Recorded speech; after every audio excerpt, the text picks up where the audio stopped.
আওয়ামী লীগের শাসনামলে গঠন করা ঢাকা বিশ্ববিদ্যালয়ের সর্বোচ্চ নীতি নির্ধারণী ফোরাম সিন্ডিকেটকে দ্রুততম সময়ের মধ্যে ভেঙে পুনরায় ঢেলে সাজানোর দাবি জানিয়েছেন বাংলাদেশ ইসলামী ছাত্র শিবিরের ঢাকা বিশ্ববিদ্যালয় শাখার সভাপতি আবু সাদিক কায়েম।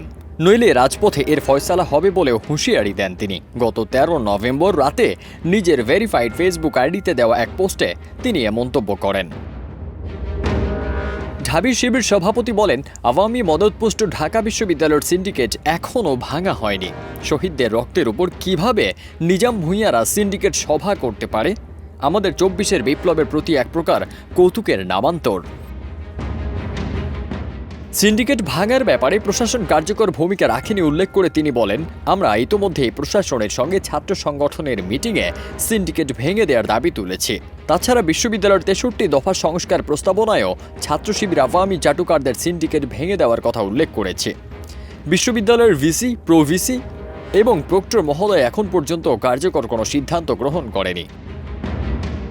দাবি মেনে নেওয়া না হলে রাজপথে তার সমাধান হবে উল্লেখ করে শিবির সভাপতি বলেন, আমরা চাই ২৪-এর শহীদদের আকাঙ্ক্ষা লালন করতে সক্ষম এমন সিন্ডিকেট। তোষামোদী ও দালাল বৃত্তির সংস্কৃতি ভেঙে দিয়ে প্রকৃত অর্থেই কাজ করতে সক্ষম এমন সিন্ডিকেট দ্রুততম সময়ের মধ্যে গঠন করতে হবে, অন্যথায় রাজপথে ফয়সালা করতে বাধ্য হব। ফারদিন সানি, দেশ রূপান্তর।